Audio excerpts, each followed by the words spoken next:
పవన్ కళ్యాణ్ అనే ఒక వ్యక్తి శక్తిలాగా మారి ఈ యొక్క భారతదేశంలో అద్భుతమైనటువంటి రిజల్ట్ తీసుకొస్తున్న వ్యక్తి అని చెప్పేసి కొనియాడుతున్నటువంటి తరుణంలో మనం అద్భుతంగా ఈసారి మనం ఈ యొక్క ఆవిర్భావ దినోత్సవాన్ని పిఠాపురంలో చేసుకోబోతున్నాం.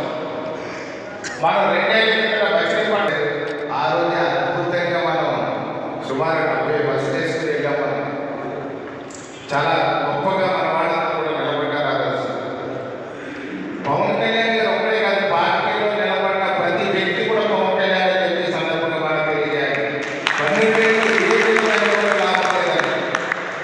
ఆర్థికంగా బలవంతులు కాదు, మన ఎవరి దగ్గర డబ్బులు లేవు, అలాగే రకాల ఆస్తులు లేవు, ప్రేమ ఒకటే ఉంది, గుండె దగ్గర ఒకటే ఉంది, నమ్మకం ఒకటే ఉంది.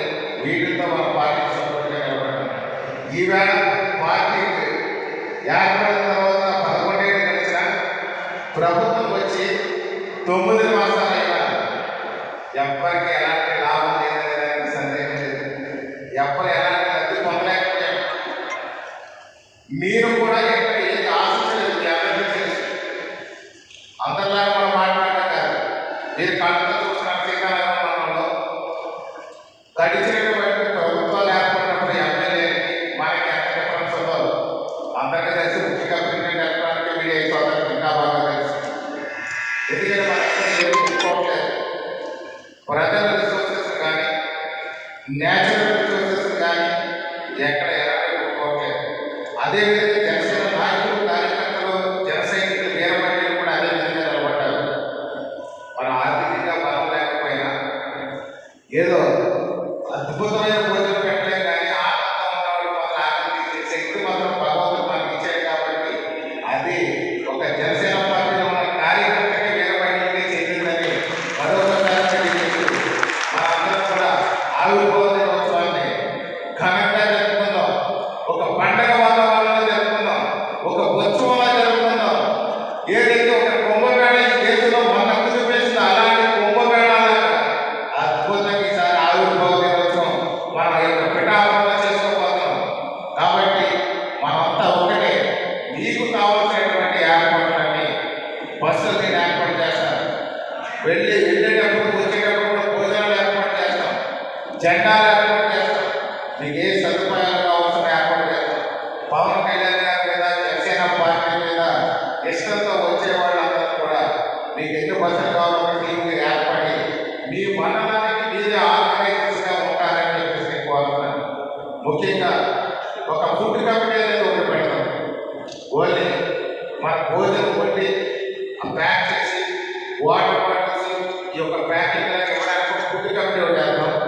ఆ ఫుడ్ కమిటీలు ఎవరెవరు ఉండాలనుకుంటున్నారో ఒక లిస్ట్ ఇస్తే ఒక 5 మంది, ఫుడ్ కమిటీ అయితే 10 మంది వరకు ఉండొచ్చు.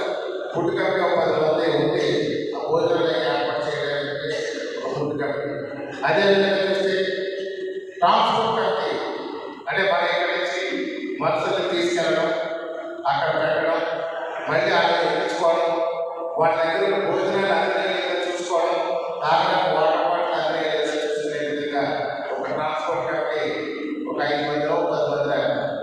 అలాగే చూస్తే లాజిస్టిక్, మెటీరియల్ సప్లై, జెండాలు కావాలి, లేకపోతే ఏదో ఇబ్బంది వచ్చింది, జెండాలు కానీ, స్టిక్కర్లు కానీ, పాంప్లెట్స్ కానీ ఏది కావాల్సిన ఇవ్వడానికి కూడా ఆ యొక్క లాజిస్టిక్ కమిటీ అనేది మనం వేస్తాం. అలాగే మన ఇక్కడ ముఖ్యంగా ప్రచార కమిటీ, ఒక సోషల్ మీడియా ద్వారా మనం ఫోన్లు చేసుకోవడానికి కానీ, మనం అందరినీ అన్ని గ్రామాల నుంచి కూడా పబ్లిసిటీ చేసుకోవడానికి కూడా, అంటే ఆవిర్భావ దినోత్సవం కోసం పవన్ కళ్యాణ్ గారి కోసం జనాలు కూడేటట్టు మన డోక్రా బ్యాంకులు ఎవరికి బలవంతంగా తీసుకురావగలదు, లేదా ఉద్యోగస్తులు ఎవరికి బలవంతంగా తీసుకురాగలదు. కానీ వస్తానన్న వాడిని చక్కగా బస్సు ఎక్కించి వాళ్ళ భోజనం ఏర్పాటు చేసి తాగడానికి నీళ్ళు ఇచ్చి సక్రమంగా మనం తీసుకువెళ్ళి జాగ్రత్తగా మళ్ళీ భోజనం పెట్టి నీళ్ళు ఇచ్చి తాగడానికి ఇబ్బంది లేకుండా ఇంటి దగ్గర అప్పచెప్పే బాధ్యత మాత్రం జనసేన నాయకులు అందరి మీద ఉందనేది ఈ సందర్భంగా తెలియజేస్తాను. ఎందుకంటే మహిళలు కావాల్సిన కొంతమంది పిల్లలు పవన్ కళ్యాణ్ గారికి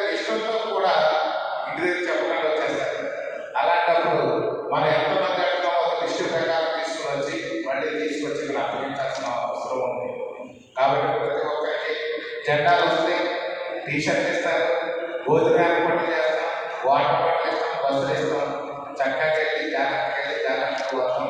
ఇందులో కమిటీలో ఎవరెవరు ఉంటారు, రేపు మీరు నలుగురు ముగ్గురు కూర్చొని ఒక లిస్ట్ తయారు చేసుకుని చెప్తే దాని ప్రకారం ఎప్పుడు సొంత డబ్బులు పాడు చేసుకోవద్దు, సొంత డబ్బులు వేస్ట్ చేసుకోవద్దు, మీరు ఎవరు ఓపెన్ పెట్టద్దు, జాగ్రత్తగా రావడమే.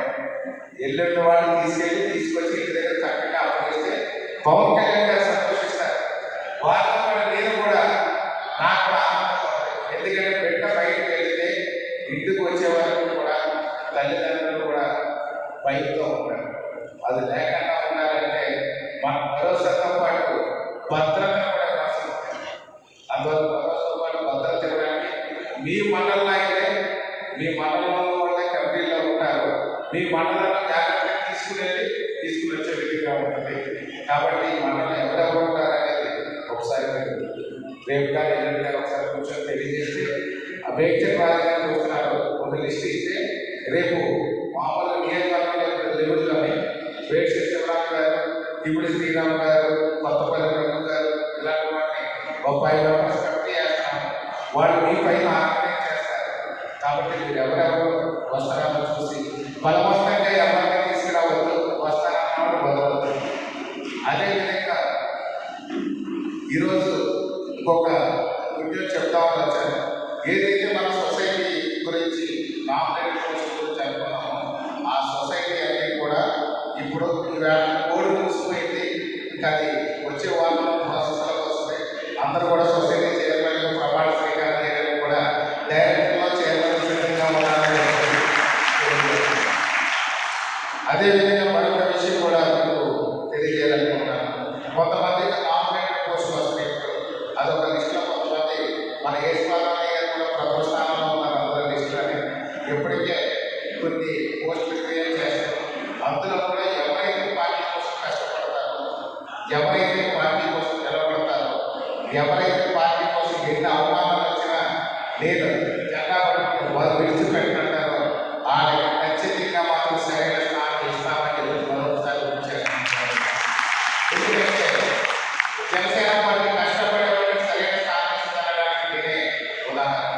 ఈరోజు ఒక సామాన్య కుటుంబంలో చేసిన రైతులని, సామాన్యుల్ని, పెద్ద పెద్ద నాయకుల్ని కాదు, పెద్ద రాజకీయంగా ఏదో ఇప్పుడు 10 ఏళ్ళ నుంచి 5 ఏళ్ళ నుంచి 50 ఏళ్ళ నుంచి తరతరాల నుంచి ఉన్నవాడు కాదు. మీరు కింద ఉన్న జన సైనికుల కంటే కూడా నేనే పార్టీలో తిరిగాను. రాజకీయాల్లో మీకంటే కనిపించిన వాడిని ఆయన కష్టపడడం చూసి పవన్ కళ్యాణ్ కనిపించారు. మీ కష్టాన్ని గుర్తించి త్వరలో నామినేటెడ్ పోస్టులు కూడా మీకు ఎక్కువ ఇస్తాం. మీ అందరూ కూడా ప్రిపేర్ అవ్వాల్సి రాజ్యాంగం కోరుకొండ అనేది ఆల్రెడీ పూర్తిగా ఎస్టాబ్లిష్ అయ్యింది. మీ అందరికీ ఒకటే చెప్తున్నాను, మనకి కూటమిలో కూడా రేషియో అంటే ఎంపీటీసీ ఎలక్షన్స్ వస్తాయి, 1 ఇయర్లో వస్తాయి. 1 ఇయర్ ఎంపీటీసీ ఎలక్షన్స్ వస్తే రేపు మీరు పోటీ చేయాలంటే మీ గ్రామాల్లో మీకు బలం అవసరం. దృష్టిలో పెట్టుకోవాలి. రేపు పోటీ చేస్తే గెలవాలి, ఓరక సీట్లు తీసుకోవడం కాదు. స్ట్రైక్ రేట్ పవన్ కళ్యాణ్ గారు 28 సీట్లు ఇచ్చి పోటీ చేస్తే 28 సీట్లు గెలిచినటువంటి ఘనచరిత్ర గెలిచినటువంటి పవన్ కళ్యాణ్ గారు రేపు మన ఎంపీటీసీలు మనం ఎన్ని తీసుకుంటే అన్ని గెలిచి తీరాల్సిన అవసరం కూడా ఉంది. అలాగే సర్పంచులు కూడా మనం ఎన్ని తీసుకుంటే అన్ని గెలాల్సిన అవసరం ఉంటుంది.